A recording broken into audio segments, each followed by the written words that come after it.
High high, আমি তো দেরি করে ফেলাইলাম। কয়েক হাজার টন ইলিশ ভারত যাইব। ওরা মনে হয় আমার রাখে সবাই বিমানে উঠে গেছে। না না, তাড়াতাড়ি যাই তৈব। এই ইন্ডিয়ার টোটটাই কেমন জানি, যখন তখন যাওয়া লাগে। ধর, আমগো কি একটা প্রিপারেশনের দরকার নাই নাকি? ভালো করে লাগেজটাও গোছাইতে পারি নাই। যাই, তাড়াতাড়ি যাই, বিমান ধরতে হইব।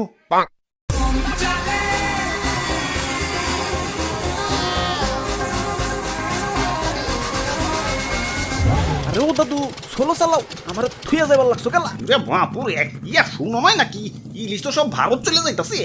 হাই হাই, কও কি এখন ইলিশ যদি সব দাদা গো দেশে যাইগা, ইয়া তোমরা খাইবা কি? ইয়া লইটকা শুটকি।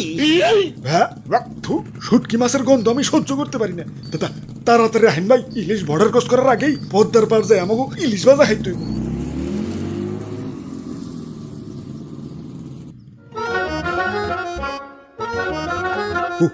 ওই তো একটা মাছের দোকান। ওই ভাই আসেন আসেন, একদম টাটকা মাছ, এইমাত্র ফ্রিজ থেকে বাইর করে আনছি। ওরে বাপুরে, ইলিশ কই? আরে ইলিশ বাদ দাও তো, এই যে দেখো কত বড় পাঙ্গাস। আরে ভাই পাঙ্গাস তো লাগবো না, ইলিশ লাগবো, ইলিশ। ইলিশের যে দাম, তার চেয়ে ভালো সেম বাজেটে একটা বড় দেখাটা পাঙ্গাস মাছ দিয়ে দেই, নিজেরা তো খাইবাই, লগে আত্মীয় স্বজন গো দাওয়াত দেখা হইতে পারবা। ওরে বাপুরে, আমাকে সেম বাজেটে ইলিশ মাছই লাগবো। ইয়া শুনছি ইলিশ নাকি ভারত চলে যাইব। ইয়া পরে যদি দাম আরো বাইরা যায়, তাই তো ভারত যাওয়ার আগে আমরা ইলিশ ভাজা খেতে এসেছি। ইয়া দেও, আমাকে ইলিশ মাছ দেও। আরে তাইলে তো তোমরা লেট করে ফেলাইছো। এই তো একটু আগে লাগেজ মাগেজ গুছিয়ে এয়ারপোর্টের দিকে রওনা দিল, ওখান থেকে সোজা দাদা গো দেশ। তে কাম হইছে, যে নেই বাঘের বয় ও নেই রাইত হয়। দাদু ইলিশ এয়ারপোর্টের দিকে গেছে, এখনো ভারত যায় নাই, লাগাও ব্যাগ গিয়ার। বাহ, কি সুন্দর বিমান! ওয়াও, খারাও একটা সেলফি তুলে ফেসবুকে আপলোড দিয়ে লই। হাই হাই, ফোনে দিয়ে এমবি নাই। খারাও বিকাশ থেকে লোড দিয়ে লই।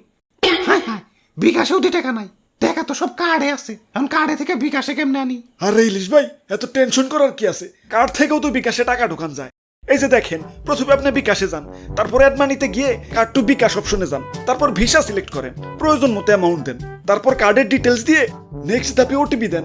ব্যাস, আপনার অ্যাড মানি হয়ে গেল। বাহ, ক্যাশব্যাকও পাইছি। যাই, এখন বিমানে চড়ি গে। ওরে বাপুরে, ইয়া খারাও। না, সময় নাই, বিমান ছেড়ে দিব। আমার আবার দাদা গো দেশে, মানে ইলিশ লাভারের দেশে যাই তুই। কেলা ওই দেশে যাও লাগবো কেলা, আমগরে কি ইলিশ লাভার মনে হয় না? ধুর, তোমরা ইলিশ লাভার?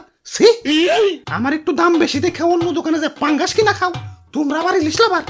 সি, ইয়ে মানে তোমার দাম যদি অস্বাভাবিক ভাবে বাইরে যায়, তাহলে তো পাঙ্গাস কিনাই ভালো। একটু বেশি দাম দিয়ে যদি কিনা খাওয়ার সাহস না পাও, তাহলে তোমরা কিসের ইলিশ লাভার?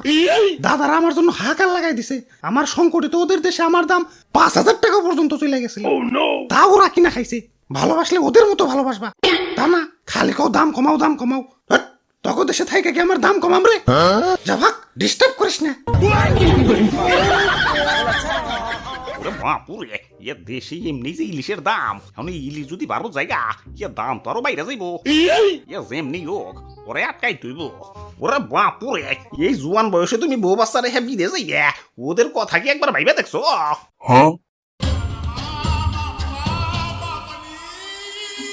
ইয়া নিজের দেশটা ভালোবাসতে হয়। ইয়া মানুষের নিজের দেশের জন্য জীবন উৎসর্গ করে দিতেছে, আর তুমি দেশ রেখে বিদেশ যাইতেছ। ইয়া কবি বলেছেন, এই দেশেতেই জন্ম যেন এই দেশেতেই মরি।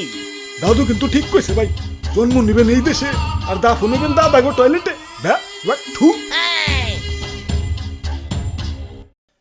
ধর, এত চিন্তা করার টাইম নাই, বিমান ছাইরে দিল। আমার বউ বাচ্চা দেখে রাখো। Bye bye Bangladesh.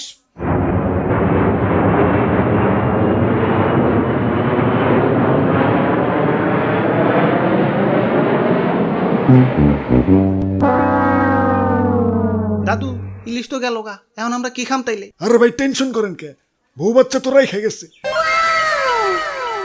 হ্যালো ভাই, ইলিশের বউ বাচ্চা মানে ওই যে ডিমালা ইলিশটা দেওছে। ইলিশের দাম কিন্তু বাইরে গেছে। তাইলে থাক, ওই যে ওই পাঙ্গাসটা দাও।